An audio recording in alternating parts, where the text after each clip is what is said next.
ವಿಪಕ್ಷಗಳ ತೀವ್ರ ವಿರೋಧ ಹಾಗೂ ಸ್ವಪಕ್ಷೀಯರ ಸಹಕಾರ ಕೊರತೆಯಿಂದಾಗಿ ಸಚಿವ ಬಿ ನಾಗೇಂದ್ರ ಅವರ ರಾಜೀನಾಮೆ ವಿಚಾರ ಮತ್ತೆ ಮುನ್ನೆಲೆಗೆ ಬಂದಿದೆ. ಸೆಪ್ಟೆಂಬರ್ 1ರೊಳಗೆ ಅವರು ಸಚಿವ ಸ್ಥಾನ ತೊರೆಯುವುದು ಖಚಿತ ಎನ್ನಲಾಗುತ್ತಿದ್ದು, ರಾಜ್ಯಪಾಲರ ಪ್ರಾಸಿಕ್ಯೂಷನ್ ಅನುಮತಿ ದೊರೆತರೆ ಸಂಕಷ್ಟ ಇನ್ನಷ್ಟು ಹೆಚ್ಚಾಗಲಿದೆ. ಈ ಮಧ್ಯೆ ಎಲ್ಲರೂ ಶಿಸ್ತಿನ ಸಿಪಾಯಿಗಳು ಪಕ್ಷ ಹೇಳಿದಂತೆ ಕೆಲಸ ಮಾಡುತ್ತಾರೆ ಎಂದು ಮುಖ್ಯಮಂತ್ರಿ ಡಿಕೆ ಶಿವಕುಮಾರ್ ನೀಡಿರುವ ಪರೋಕ್ಷ ಸುಳಿವು ಈ ಊಹಾಪೋಹಗಳಿಗೆ ಮತ್ತಷ್ಟು ಪುಷ್ಟಿ ನೀಡಿವೆ.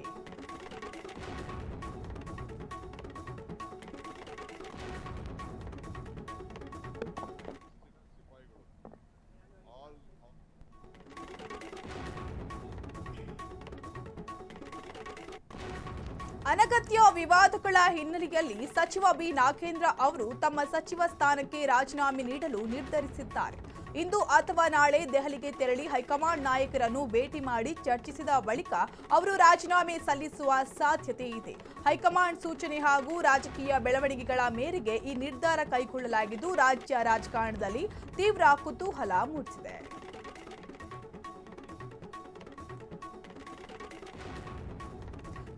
ಬಿಜೆಪಿ ರಾಜ್ಯಾಧ್ಯಕ್ಷ ಬಿವೈ ವಿಜಯೇಂದ್ರ ಆಗ್ರಹಿಸಿದ್ದಾರೆ. ಇಡಿ ಚಾರ್ಜ್ ಶೀಟ್ ಹಾಗೂ ಮೃತ ಚಂದ್ರಶೇಖರ್ ಡೆತ್ ನೋಟ್ನಲ್ಲಿ ನಾಗೇಂದ್ರ ಹೆಸರು ಉಲ್ಲೇಖವಾಗಿರುವುದನ್ನು ಅವರು ಗಂಭೀರವಾಗಿ ಪ್ರಸ್ತಾಪಿಸಿದರು.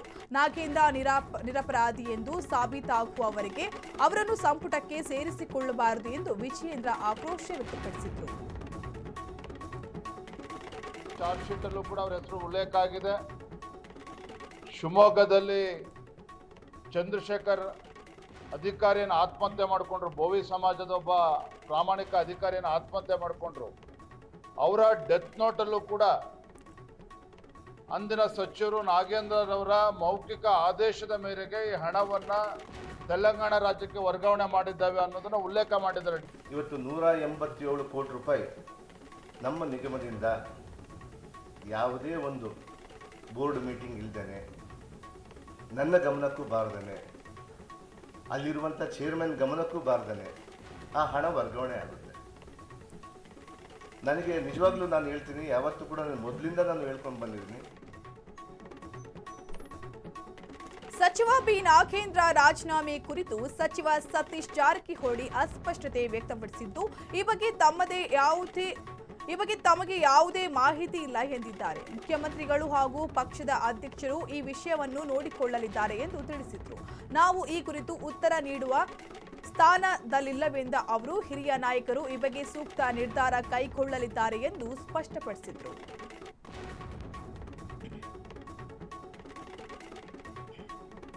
ಅಧಿವೇಶನದ ಬಳಿಕ ಸಚಿವ ಸಂಪುಟ ಪುನರ್ರಚನೆ ಅಥವಾ ಮೈನರ್ ಸರ್ಜರಿ ನಡೆಯಲಿದೆ ಎಂಬ ಚರ್ಚೆ ರಾಜಕೀಯ ವಲಯದಲ್ಲಿ ಜೋರಾಗಿದೆ.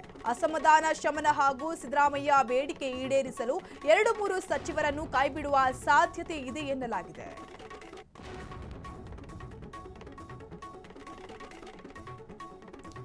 ಸಚಿವ ಬಿ ನಾಗೇಂದ್ರ ರಾಜೀನಾಮೆ ವಿಚಾರ ನನಗೆ ಗೊತ್ತಿಲ್ಲ ಹಾಗೂ ಆ ಬಗ್ಗೆ ಚರ್ಚಿಸಿಲ್ಲ ಎಂದು ಸಚಿವ ಮಧು ಬಂಗಾರಪ್ಪ ಶಿವಮೊಗ್ಗದಲ್ಲಿ ಸ್ಪಷ್ಟಪಡಿಸಿದರು. ಇದೇ ವೇಳೆ ಬಿಜೆಪಿ ಪಾದಯಾತ್ರೆ ಕುರಿತು ವಾಗ್ದಾಳಿ ನಡೆಸಿದ ಅವರು, ಅವರಿಗೆ ತಲೆ ಕೆಟ್ಟಿರಬೇಕು, ಕೇಂದ್ರದವರು ವಾಷಿಂಗ್ ಮೆಷಿನ್ ಹಾಕಿ ಅವರನ್ನು ಕ್ಲೀನ್ ಮಾಡಿದ್ದಾರೆ ಅಲ್ವಾ, ಮೊದಲು ತಮ್ಮವರ ವಿರುದ್ಧವೇ ಪ್ರತಿಭಟಿಸಲು ಹೇಳಲಿ ಎಂದು ವ್ಯಂಗ್ಯವಾಡಿದರು. ಸೆಂಟ್ರಲ್ ಗವರ್ಮೆಂಟ್ ನನಗೆ ಯಾವುದೇ ತರಹ ಅದ್ರ ಬಗ್ಗೆ ಮಾಹಿತಿ ಗೊತ್ತಿಲ್ಲ, ಅದ್ರ ಬಗ್ಗೆ ನಾನು ಚರ್ಚೆನೂ ಮಾಡಿಲ್ಲ. ಅವ್ರಿಗೆ ತಲೆ ಕೆಟ್ಟಿದೆ. ಫಸ್ಟ್ ಅಲ್ಲಿ ಸೆಂಟ್ರಲ್ ಗವರ್ಮೆಂಟ್ ವಾಷಿಂಗ್ ಮಿಷಿನ್ ಹಾಕಿ ಕ್ಲೀನ್ ಮಾಡಿದಾರಲ್ಲ, ಅವ್ರ ಪರವಾಗೂ ಅವ್ರ ವಿರುದ್ಧವಾಗೂ ಮಾಡಕ್ಕೆ ನನಗೆ ಯಾವುದೇ ತರಹ ಅದ್ರ ಬಗ್ಗೆ ಮಾಹಿತಿ ಗೊತ್ತಿಲ್ಲ, ಅದ್ರ ಬಗ್ಗೆ ನಾನು ಚರ್ಚೆನೂ ಮಾಡಿಲ್ಲ. ಅವ್ರಿಗೆ ತಲೆ ಕೆಟ್ಟಿದೆ. ಫಸ್ಟ್ ಅಲ್ಲಿ ಸೆಂಟ್ರಲ್ ಗವರ್ಮೆಂಟ್ ವಾಷಿಂಗ್ ಮಿಷಿನ್ ಹಾಕಿ ಕ್ಲೀನ್ ಮಾಡಿದಾರಲ್ಲ, ಅವ್ರ ಪರವಾಗೂ ಅವ್ರ ವಿರುದ್ಧವಾಗೂ ಮಾಡಕ್ಕೆ. ಮಳೆಗಾಲದ ಅಧಿವೇಶನದಲ್ಲಿ ಕ್ಷೇತ್ರಗಳ ಚರ್ಚೆಗೆ ಅವಕಾಶ ಸಿಗದ ಹಿನ್ನೆಲೆಯಲ್ಲಿ ಸಿಎಂ ಹಾಗೂ ಡಿಸಿಎಂ 25ರಿಂದ 27 ಜಿಲ್ಲೆಗಳ ಶಾಸಕರ ಜೊತೆ ಸಭೆ ನಡೆಸಿ ಸಮಸ್ಯೆಗಳನ್ನು ಆಲಿಸಲಿದ್ದಾರೆ.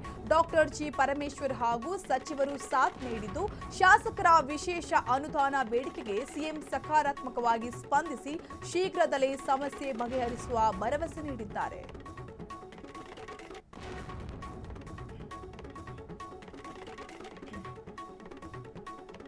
2028ರ ವಿಧಾನಸಭಾ ಚುನಾವಣೆಯನ್ನು ಗುರಿಯಾಗಿಸಿ ಮುಖ್ಯಮಂತ್ರಿ ಡಿಕೆ ಶಿವಕುಮಾರ್ ಶಾಸಕರೊಂದಿಗೆ ಮಹತ್ವದ ಸಭೆ ನಡೆಸಿದ್ದಾರೆ. ಗ್ಯಾರಂಟಿ ಯೋಜನೆಗಳ ಅನುಷ್ಠಾನ, ಭಾರತ್ ಜೋಡೋ ಸಂಘಗಳ ರಚನೆ ಹಾಗೂ ತಾಲೂಕು ಮಟ್ಟದ ಪ್ರವಾಸಕ್ಕೆ ಸಿಎಂ ಸೂಚನೆ ನೀಡಿದ್ದಾರೆ. ಮತ್ತೊಂದೆಡೆ ಮುಂಬರುವ ಜಿಬಿಎ ಚುನಾವಣೆ ಮತ್ತು ಶಾಸಕರ ಅಸಮಾಧಾನದ ಕುರಿತು ಇಂದು ಕೃಷ್ಣಾ ಕಚೇರಿಯಲ್ಲಿ ನಡೆಯಲಿರುವ ಸಭೆಗಳು ತೀವ್ರ ಕುತೂಹಲ ಮೂಡಿಸಿವೆ.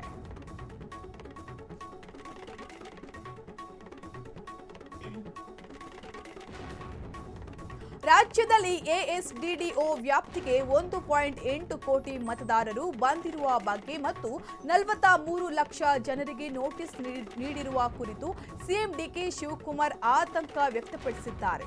ಈ ಸಂಬಂಧ ಕೇಂದ್ರ ಚುನಾವಣಾ ಆಯುಕ್ತ ಜ್ಞಾನೇಶ್ ಕುಮಾರ್ ಅವರಿಗೆ 2 ಪುಟಗಳ ಪತ್ರ ಬರೆದಿರುವ ಅವರು ಬಡತನ ಹಾಗೂ ದಾಖಲೆಗಳ ಕೊರತೆಯಿಂದ ಹಕ್ಕು ಕಸಿದುಕೊಳ್ಳದಂತೆ ಮನವಿ ಮಾಡಿದ್ದಾರೆ.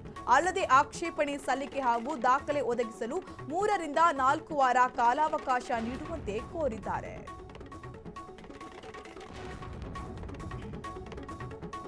ಉದ್ಯಾನವನ ಅಭಿವೃದ್ಧಿ ಹೆಸರಿನಲ್ಲಿ 5% ಭೂಮಿ ಬಳಕೆ ಮಸೂದೆ ತಂದಿರುವ ರಾಜ್ಯ ಸರ್ಕಾರದ ಕ್ರಮವನ್ನು ಸಂಸದ ತೇಜಸ್ವಿ ಸೂರ್ಯ ಲೋಕಭವನದಲ್ಲಿ ಖಂಡಿಸಿದ್ದಾರೆ. ಯಾವುದೇ ಚರ್ಚೆ ನಡೆಸದೆ ಟನಲ್ ಪ್ರಾಜೆಕ್ಟ್ ದೃಷ್ಟಿಯಿಂದ ಈ ಜನವಿರೋಧಿ ಬಿಲ್ ಪಾಸ್ ಮಾಡಲಾಗಿದ್ದು ಇದರಿಂದ ಗ್ರೀನ್ ಸ್ಪೇಸ್ಗೆ ಧಕ್ಕೆಯಾಗಲಿದೆ ಎಂದು ಆರೋಪಿಸಿದ್ದಾರೆ. ಕೂಡಲೇ ಈ ಬಿಲ್ ಅನ್ನು ವಾಪಸ್ ಕಳುಹಿಸುವಂತೆ ರಾಜ್ಯಪಾಲ ತಾವರ್ ಚಂದ್ ಗೆಹ್ಲೋಟ್ ಅವರಿಗೆ ಮನವಿ ಮಾಡಿದ್ದಾರೆ.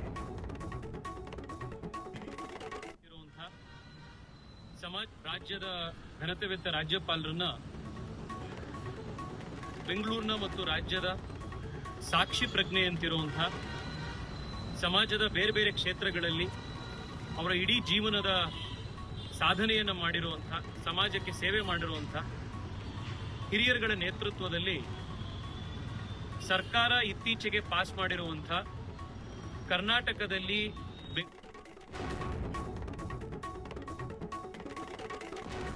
ಮುಂದಿನ ವಾರ ಹೋಟೆಲ್ ಮಾಲೀಕರು ಹಾಗೂ ಇಂದಿರಾ ಕ್ಯಾಂಟೀನ್ ಅಧಿಕಾರಿಗಳ ಸಭೆ ನಡೆಸಿ ಸ್ಪಷ್ಟ ಆದೇಶ ನೀಡುವುದಾಗಿ ಸುದ್ದಿಗೋಷ್ಠಿಯಲ್ಲಿ ಆರೋಗ್ಯ ಸಚಿವ ಯುಟಿ ಖಾದರ್ ತಿಳಿಸಿದರು. 3 ದಿನಗಳ ತರಬೇತಿ ಹಾಗೂ ನೆಸ್ಲೆ ಸಹಯೋಗದಲ್ಲಿ ಬೀದಿ ಬದಿ ವ್ಯಾಪಾರಿಗಳಿಗೂ ತರಬೇತಿ ನೀಡಲಾಗುತ್ತದೆ. ಗ್ರಾಹಕರು QR ಕೋಡ್ ಮೂಲಕ ದೂರು ನೀಡುವ ವ್ಯವಸ್ಥೆ ಜಾರಿಗೊಳಿಸಲಾಗಿದ್ದು ಕ್ಲಬ್ಗಳ ಅಡುಗೆ ಮನೆಗಳ ತಪಾಸಣೆಗೂ ಒತ್ತು ನೀಡಲಾಗುವುದು ಎಂದರು. ಆಗ ಅದು ಸಮರ್ಪಕವಾಗಿ ಫುಡ್ ಸೇಫ್ಟಿಗೆ ಸಂಬಂಧಪಟ್ಟಂಗೆ ಕೆಲಸ ಮಾಡ್ತಾ ಇಲ್ಲ. ಇವತ್ತು ಈ ರೀತಿಯ ವೈಲೆನ್ಸ್ ಅನ್ನು ಫುಡ್ನ ಜೊತೆಯಲ್ಲಿ ಇವತ್ತು ಪಾಯ್ಸನಸ್ ಫುಡ್ ಅನ್ನು ಕೂಡ ಕೊಡದು ಗಮನಕ್ಕೆ ಬಂದರೂ ಕೂಡ ಸಮರ್ಪಕವಾದ ವಿವರ ಇಲ್ಲದಿದ್ದರೂ ಕೂಡ ಇವರಿಗೆ ಇವತ್ತು ಲೈಸೆನ್ಸ್ ಅನ್ನು ಕ್ಯಾನ್ಸಲ್ ಮಾಡಲಿಕ್ಕೆ ಆದೇಶ ಮಾಡಿದರೂ ಕೂಡ ರಾಜ್ಯದ ಫುಡ್ ಸೇಫ್ಟಿ ಡಿಪಾರ್ಟ್ಮೆಂಟ್ನವರು ಒಂದು ಆದೇಶ ಕೊಟ್ಟಾಗ ಸೆಂಟ್ರಲ್ ಫುಡ್ ಡಿಪಾರ್ಟ್ಮೆಂಟ್ನವರು ತಕ್ಷಣ ಕ್ರಮ ತೆಗೆದುಕೊಳ್ಳಲೇಬೇಕು.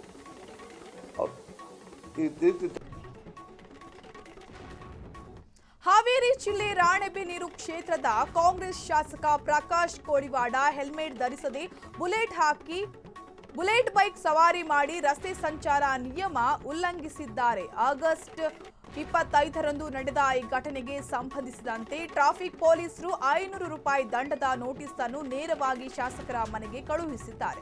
ನೋಟಿಸ್ ಪಡೆದ ಶಾಸಕರು ಕೂಡಲೇ ದಂಡ ಪಾವತಿಸಿ ಎಸ್ಪಿ ಮೇಡಂ ತಮ್ಮ ಕರ್ತವ್ಯ ನಿರ್ವಹಿಸಿದ್ದಾರೆ ಎಂದು ಫೇಸ್ಬುಕ್ನಲ್ಲಿ ತಿಳಿಸಿ ಗೌರವ ವ್ಯಕ್ತಪಡಿಸಿದ್ದಾರೆ.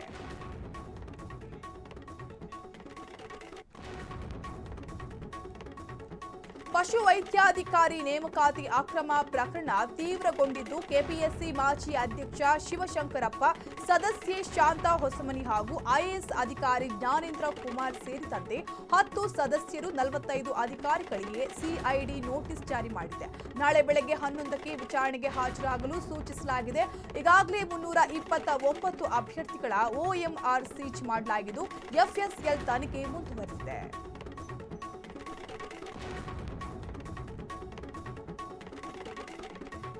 ಕೋಲಾರ ಜಿಲ್ಲೆಯಲ್ಲಿ 56 ಶೀತ ಉಸಿರಾಟದ ಸಮಸ್ಯೆ ಪತ್ತೆಯಾಗಿದ್ದು 15 ಮಂದಿಗೆ H1N1 ದೃಢಪಟ್ಟಿದೆ. ಒಟ್ಟು 2110 ಜ್ವರ ಪ್ರಕರಣಗಳು ದಾಖಲಾಗಿವೆ. ನಿಯಂತ್ರಣಕ್ಕೆ ಎಲ್ಲಾ PHCಗಳಲ್ಲಿ ಫೀವರ್ ಕ್ಲಿನಿಕ್ ಆರಂಭಿಸಲಾಗಿದೆ. ಬೆಂಗಳೂರಿನಿಂದ ವಿಶೇಷ ತಂಡ ಆಗಮಿಸಿದ್ದು ಮಾಸ್ಕ್ ಧರಿಸುವುದು ಕಡ್ಡಾಯ. ಮಕ್ಕಳು, ಹಿರಿಯರು, ಮಧುಮೇಹಿಗಳು ಎಚ್ಚರ ವಹಿಸಿ ಎಂದರು. ನಮಗೆಲ್ಲ ಈಗಾಗಲೇ ಗೊತ್ತಿರ್ಬೋದು, ಮತ್ತೆ ಅಬ್ಸರ್ವ್ ಮಾಡಿರ್ಬೋದು. ಸೊ ಫೀವರ್ ಕೇಸಸ್ಸು ಸ್ವಲ್ಪ ಜಾಸ್ತಿ ಆಗ್ತಾಯಿದೆ, ರೈಸ್ ಆಗ್ತದೆ ಕೋಲಾರ ಇದರಲ್ಲೆಲ್ಲ ಇಡೀ ರಾಜ್ಯದಲ್ಲಿ. ಸೊ ನಮ್ಮಲ್ಲೂ ಅಷ್ಟೇ ಸ್ಟ್ಯಾಟಿಸ್ಟಿಕ್ಸ್ ತಗೊಂಡ್ರೆ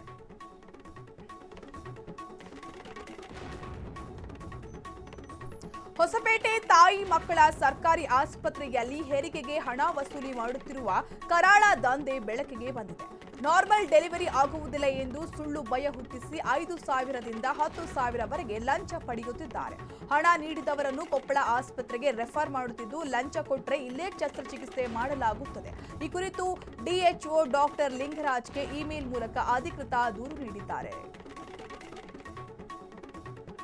ಕೂಡ ಇವತ್ತು ಕೋಟಿಗಟ್ಟಲೆ ಕೂಡ ಹಣ ಸೂರ್ತಾ ಇದ್ದಾರೆ. ಅದರಲ್ಲಿ ವಿಶೇಷವಾಗಿ ಇವತ್ತು ಏನು ಮಹಿಳೆಯರಿಗೆ ಅಂದ್ರೆ ಹೆರಿಗೆ ಸಂದರ್ಭದಲ್ಲಿ ಕೂಡ ಇವತ್ತು ಹೆರಿಗೆಗೆ ಬಂತಂತ ಹೇಳಿದ್ರೆ ಇವತ್ತು ಏನೋ ಒಂದು ಇಲ್ಲ ಸಲ್ಲದಗಳನ್ನ ಹೇಳಿ ಇವತ್ತು ಹಣ ವಸೂಲಿ ಮಾಡುವಂತ ದಂಧೆ ಕೂಡ ಇವತ್ತು ಸರ್ಕಾರಿ ಕಚೇರಿ ಆಸ್ಪತ್ರೆಗಳಲ್ಲಿ ನಡೀತಾ ಇದೆ. ಅಂದ್ರೆ ನಿಜವಾಗ್ಲೂ ಕೂಡ ಇದು ದುರಂತನೇ ಹೇಳ್ಬೋದು.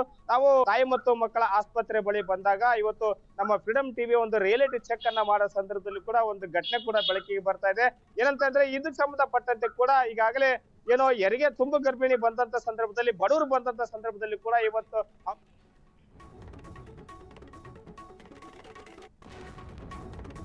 ಹಾವೇರಿ ಜಿಲ್ಲೆಯ ಶಿಗ್ಗಾವಿ ಪಟ್ಟಣದಲ್ಲಿ ಆಂಜನೇಯ ಸ್ವಾಮಿ ದೇಗುಲದಲ್ಲಿ ಅನ್ಯ ಕೋಮಿನ ವ್ಯಕ್ತಿ ಮೂತ್ರ ವಿಸರ್ಜನೆ ಮಾಡಿರುವ ಕೃತ್ಯ ಖಂಡಿಸಿ ಹಿಂದೂಪರ ಸಂಘಟನೆಗಳು ಇಂದು ಬಂದ್ಗೆ ಕರೆ ನೀಡಿದ್ದು, ಈದ್ ಮಿಲಾದ್ ದಿನವೇ ನೀಡಿದ ಈ ಕರವೇ ಮಿಶ್ರ ಪ್ರತಿಕ್ರಿಯೆ ವ್ಯಕ್ತವಾಗಿದ್ದು, ಕೆಲವು ಕಡೆ ಅಂಗಡಿಗಳು ಮುಚ್ಚಿದ್ರೆ ಇನ್ನೂ ಕೆಲವೆಡೆ ವಹಿವಾಟು ಎಂದಿನಂತೆ ನಡೆಯಿತು. ಯಾವುದೇ ಅಹಿತಕರ ಘಟನೆ ನಡೆಯದಂತೆ ವಿವಾದಿತ ಸ್ಥಳಗಳು ಹಾಗೂ ಮಸೀದಿಗಳ ಮುಂದೆ ಬಿಗಿ ಪೊಲೀಸ್ ಭದ್ರತೆ ಕಲ್ಪಿಸಲಾಗಿತ್ತು.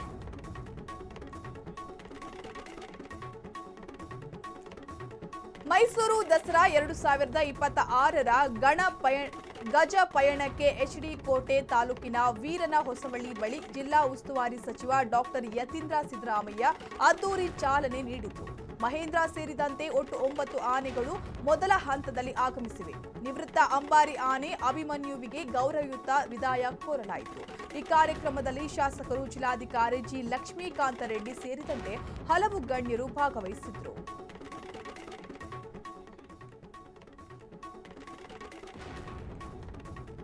ಯಾದಗಿರಿಯಲ್ಲಿ ಪ್ರಧಾನಮಂತ್ರಿ ಫಸಲ್ ಬಿಮಾ ಯೋಜನೆಯಡಿ ಕೋಟ್ಯಾಂತರ ರೂಪಾಯಿ ಅವ್ಯವಹಾರ ನಡೆದಿದೆ ಎಂದು ರೈತ ಸಂಘ ಆರೋಪಿಸಿದೆ. ಮಳೆಯಿಲ್ಲದೆ ಕಂಗಾಲಾದ ರೈತರ ಹೆಸರಿನಲ್ಲಿ ಗ್ರಾಮ ಲೆಕ್ಕಾಧಿಕಾರಿಗಳು ಹಾಗೂ ಏಜೆಂಟರು ಸೇರಿ ವಿಮೆ ಹಣ ಲಪಟಾಯಿಸುತ್ತಿದ್ದಾರೆ ಎಂದು ರಾಜ್ಯ ರೈತ ಸಂಘದ ಜಿಲ್ಲಾಧ್ಯಕ್ಷ ಮಲ್ಲನಗೌಡ ಹಗರಟಗಿ ಗಂಭೀರ ಆರೋಪ ಮಾಡಿದ್ದಾರೆ. ವಂಚಕರ ವಿರುದ್ಧ ಕಠಿಣ ಕ್ರಮ ಕೈಗೊಂಡಿದ್ದು, ರೈತರಿಗೆ ನ್ಯಾಯಯುತವಾಗಿ ವಿಮೆ ಹಣ ತಲುಪಿಸುವಂತೆ ಜಿಲ್ಲಾಡಳಿತ ಅವರು ಒತ್ತಾಯಿಸಿದ್ದಾರೆ.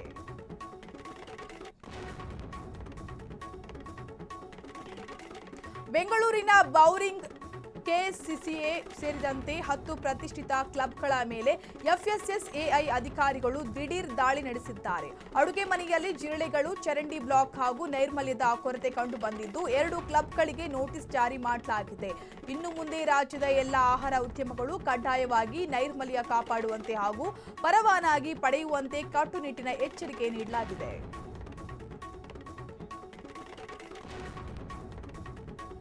ಮಂಗಳೂರಿನ ತೊಕ್ಕೊಟ್ಟಿನ ವೃಂದಾವನ ಹೋಟೆಲ್ಗೆ ಆಹಾರ ಸುರಕ್ಷತಾ ಅಧಿಕಾರಿ ಡಾಕ್ಟರ್ ಪ್ರವೀಣ್ ಕುಮಾರ್ ರಜಾ ದಿನವಾದ ಈದ್ ಮಿಲಾದ್ ಅಂದು ಏಕಾಂಗಿಯಾಗಿ ದಾಳಿ ನಡೆಸಿ ಪರಿಶೀಲನೆ ನಡೆಸಿದ್ದಾರೆ. ಸಾಂಬಾರಿನಲ್ಲಿ ಜಿರಳೆ ಇದೆ ಎಂಬ ದೂರಿನ ಹಿನ್ನೆಲೆಯಲ್ಲಿ ಅಡುಗೆ ಕೋಣೆಯನ್ನು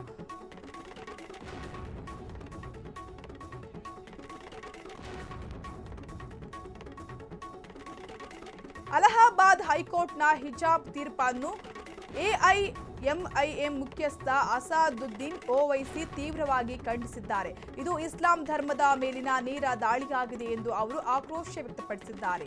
ನಮ್ಮ ಧರ್ಮದಲ್ಲಿ ಯಾವುದು ಅತ್ಯಗತ್ಯ ಎಂಬುದನ್ನು ನಾವೇ ತೀರ್ಮಾನಿಸುತ್ತೇವೆ, ಅದನ್ನು ನಿರ್ಧರಿಸಲು ನ್ಯಾಯಾಧೀಶರು ಯಾರು ಎಂದು ಅವರು ಪ್ರಶ್ನಿಸಿದ್ದಾರೆ. ಶಾಲೆಯಲ್ಲಿ ಹಿಜಾಬ್ ಧರಿಸಲು ಅನುಮತಿ ಕೋರಿದ ಅರ್ಜಿಯನ್ನು ಹೈಕೋರ್ಟ್ ವಜಾಗೊಳಿಸಿತ್ತು.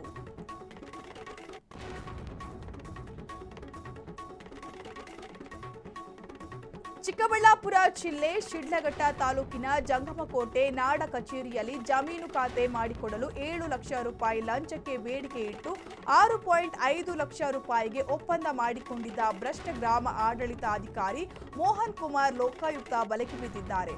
ಹೊಸಪೇಟೆ ಗ್ರಾಮದ 14 ಗುಂಟೆ ಜಮೀನು ಖಾತೆಗಾಗಿ ದೂರುದಾರ ಬೈರೇಗೌಡರಿಂದ 3 ಲಕ್ಷ ರೂಪಾಯಿ ಮುಂಗಡ ಲಂಚ ಪಡೆಯುತ್ತಿದ್ದ ವೇಳೆ ಲೋಕಾಯುಕ್ತ ಪೊಲೀಸರು ದಾಳಿ ನಡೆಸಿ ರೆಡ್ ಹ್ಯಾಂಡ್ ಆಗಿ ಬಂಧಿಸಿದ್ದಾರೆ.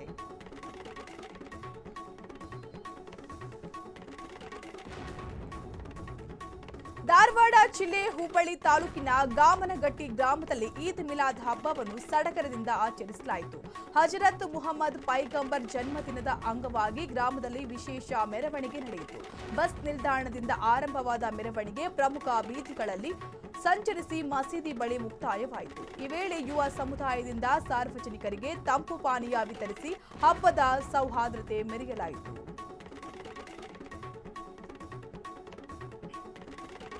ಜಮಖಂಡಿಯ ಈದ್ ಮಿಲಾದ್ ಹಬ್ಬದ ಹಿನ್ನೆಲೆಯಲ್ಲಿ ನಗರದ ಸರ್ಕಾರಿ ಆಸ್ಪತ್ರೆಯಲ್ಲಿ ಮಾನವೀಯ ಸೇವೆಯೊಂದು ನಡೆಯಿತು. ಆಸ್ಪತ್ರೆಯಲ್ಲಿ ಚಿಕಿತ್ಸೆ ಪಡೆಯುತ್ತಿರುವ ರೋಗಿಗಳಿಗೆ ಆಯೋಜಕರು ಮತ್ತು ಕಾರ್ಯಕರ್ತರು ಹಣ್ಣು ಹಾಗೂ ಆಹಾರ ಪದಾರ್ಥಗಳನ್ನು ವಿತರಿಸಿದರು.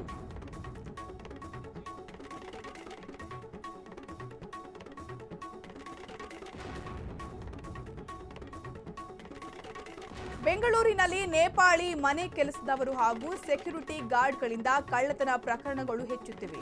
ವಿಶ್ವಾಸ ಗಳಿಸಿ ಮನೆ ದೋಚಿ ಪರಾರಿಯಾಗುತ್ತಿರುವ ಈ ಜಾಲಕ್ಕೆ ಕಡಿವಾಣ ಹಾಕಲು ಪೊಲೀಸರು ಮಾಸ್ಟರ್ ಪ್ಲಾನ್ ರೂಪಿಸಿದ್ದಾರೆ.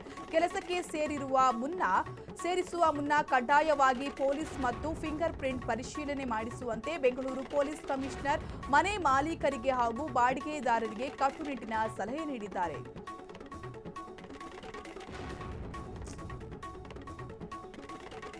ರೈತರು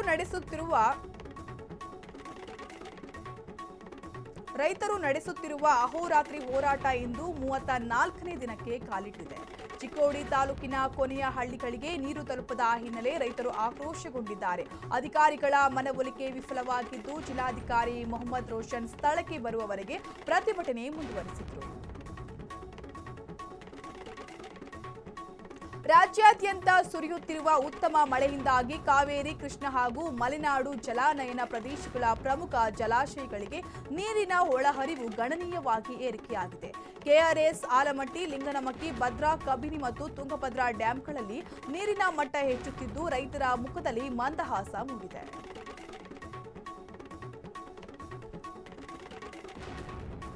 ಕುಕ್ಕೆ ಸುಬ್ರಹ್ಮಣ್ಯದಲ್ಲಿ ಕಳೆದ ಮಂಗಳವಾರ ಸುರಿದ ಭಾರೀ ಮಳೆಗೆ ದರ್ಪಣ ತೀರ್ಥ ನದಿ ಉಕ್ಕಿ ಹರಿದು ಆದಿ ಸುಬ್ರಹ್ಮಣ್ಯ ಕ್ಷೇತ್ರದ ಬಾಗಿಲ ತನಕ ನೀರು ನುಗ್ಗಿತ್ತು. ಇದರಿಂದ ಭಕ್ತರು ದರ್ಶನ ಪಡೆಯಲು ಪರದಾಡುವಂತಾಗಿತ್ತು. ಆದರೆ ಈಗ ಮಳೆಯ ಅಬ್ಬರ ತಗ್ಗಿದ್ದು ಬಿಸಿಲು ಮೂಡಿದೆ. ಸತತ ಮಳೆಯ ಪ್ರಭಾವದಿಂದ ನದಿಯಲ್ಲಿ ನೀರಿನ ಮಟ್ಟ ಈಗ ಗಣನೀಯವಾಗಿ ಇಳಿಕೆಯಾಗಿದೆ.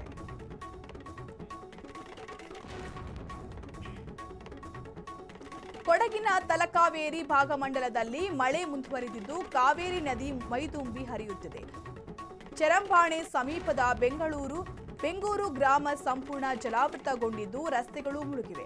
70 ಮನೆಗಳು ಹಾಗೂ 200ಕ್ಕೂ ಹೆಚ್ಚು ಜನಸಂಖ್ಯೆ ಇರುವ ಈ ಗ್ರಾಮದಲ್ಲಿ ದಶಕಗಳಿಂದಲೂ ಮಳೆಗಾಲದಲ್ಲಿ ದೋಣಿಯೇ ಏಕೈಕ ಸಂಚಾರದ ಸಾಧನವಾಗಿದೆ. ಚಾಮರಾಜನಗರ ಜಿಲ್ಲೆ ಗುಂಡ್ಲುಪೇಟೆ ತಾಲೂಕಿನ ಬಂಡೀಪುರ ಹುಲಿ ಸಂರಕ್ಷಿತ ಪ್ರದೇಶದ ಮದ್ದೂರು ಕಾಲೋನಿ ಬಳಿ ಚೆಂಡು ಮಲ್ಲಿಗೆ ಜಮೀನಿನಲ್ಲಿ ಗಾಯಗೊಂಡು ಬೀಡು ಬಿಟ್ಟಿದ್ದ ಹುಲಿಯನ್ನು ಅರಣ್ಯಾಧಿಕಾರಿಗಳು ಯಶಸ್ವಿಯಾಗಿ ಸೆರೆ ಹಿಡಿದಿದ್ದಾರೆ. ಯುವಕ ರಾಜೇಂದ್ರ ಎಂಬುವವರಿಗೆ ಹುಲಿ ಕಾಣಿಸಿಕೊಂಡಿದ್ದು ಸ್ಥಳೀಯರು ನೀಡಿದ ಮಾಹಿತಿಯ ಮೇರೆಗೆ ಅರಣ್ಯ ಸಿಬ್ಬಂದಿ ಡ್ರೋನ್ ಕ್ಯಾಮೆರಾ ಮೂಲಕ ಹುಲಿಯ ಚಲನವಲನ ಪತ್ತೆ ಹಚ್ಚಿದ್ರು.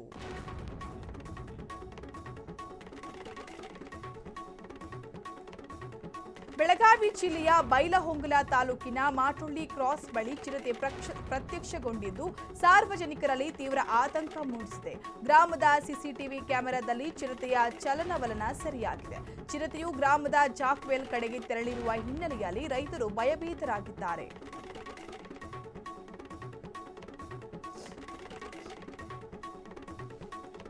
ಭಾರತದ ಪಿಚ್ಗಳ ವಿರುದ್ಧದ ವಿದೇಶಿ ಮಾಧ್ಯಮಗಳ ತಾರತಮ್ಯ ಧೋರಣೆಯನ್ನು ದಂತಕತೆ ಸುನಿಲ್ ಗವಾಸ್ಕರ್ ತೀವ್ರವಾಗಿ ಖಂಡಿಸಿದ್ದಾರೆ.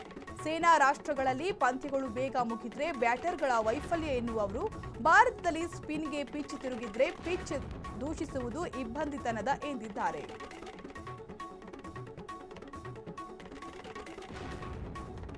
ಚೆನ್ನೈ ಸೂಪರ್ ಕಿಂಗ್ಸ್ ಮತ್ತು MS ಧೋನಿ ನಡುವಿನ ದೀರ್ಘಕಾಲದ ಒಡನಾಟಕ್ಕೆ ಆಘಾತ ಎದುರಾಗಿದೆ. ಫ್ರಾಂಚೈಸಿಯಲ್ಲಿ ಮಾಲೀಕತ್ವದ ಪಾಲು ಪಡೆಯುವ ಧೋನಿ ಅವರ ಆರ್ಥಿಕ ಮಾತುಕತೆಗಳು ಹಠಾತ್ ಮುರಿದು ಬಿದ್ದಿದ್ದು ಉಭಯರ ನಡುವೆ ಭಾರಿ ಬಿರುಕು ಮೂಡಿದೆ. ಕೊಲಂಬೋ ಟೆಸ್ಟ್ನ 3ನೇ ದಿನ ಭಾರತದ ಯುವ ಆಟಗಾರ ಸರ್ಫರಾಜ್ ಖಾನ್ ಅವರ ಚತುರ ಸ್ಲೆಡ್ಜಿಂಗ್ ಶ್ರೀಲಂಕಾ ನಾಯಕ ಧನಂಜಯ ಡಿ ಸಿಲ್ವಾ ಪತನಕ್ಕೆ ಕಾರಣವಾಯಿತು. ಸಿಲ್ವಾ ಸಮಯ ವ್ಯರ್ಥ ಮಾಡುತ್ತಿದ್ದಾಗ ಭಯಪಡಬೇಡ, ಆಡು ಬ್ರೋ ಎಂದು ಸರ್ಫರಾಜ್ ಮಾನಸಿಕ ಒತ್ತಡ ಹೇರಿತು.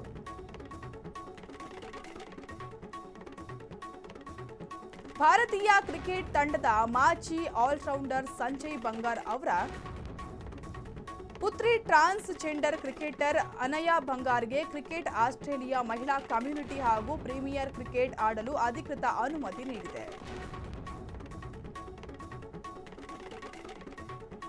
ಕೊಲಂಬೋ ಟೆಸ್ಟ್ ಪಂದ್ಯದ ವೇಳೆ ಭಾರತದ ಯಶಸ್ವಿ ಜೈಸ್ವಾಲ್ ಹಾಗೂ ಶ್ರೀಲಂಕಾದ ಅಸಿತಾ ಫೆರ್ನಾಂಡೋ ನಡುವೆ ದೈಹಿಕ ಸಂಘರ್ಷ ನಡೆದಿದೆ. ಅತಿರೇಕದ ವರ್ತನೆ ತೋರಿದ ಇಬ್ಬರಿಗೂ ಐಸಿಸಿ 25% ಪಂದ್ಯದ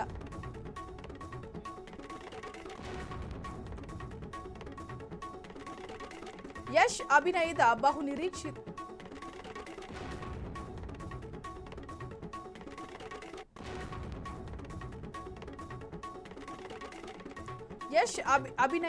ಬಹುನಿರೀಕ್ಷಿತ ಟಾಪ್ 6 ಸಿನಿಮಾ ಪ್ರೇಕ್ಷಕರ ಮೆಚ್ಚುಗೆ ಗಳಿಸುವಲ್ಲಿ ವಿಫಲವಾಗಿದೆ ಎಂದು ಎಕ್ಸ್ ಖಾತೆಯಲ್ಲಿ ಚರ್ಚೆಯಾಗಿದೆ.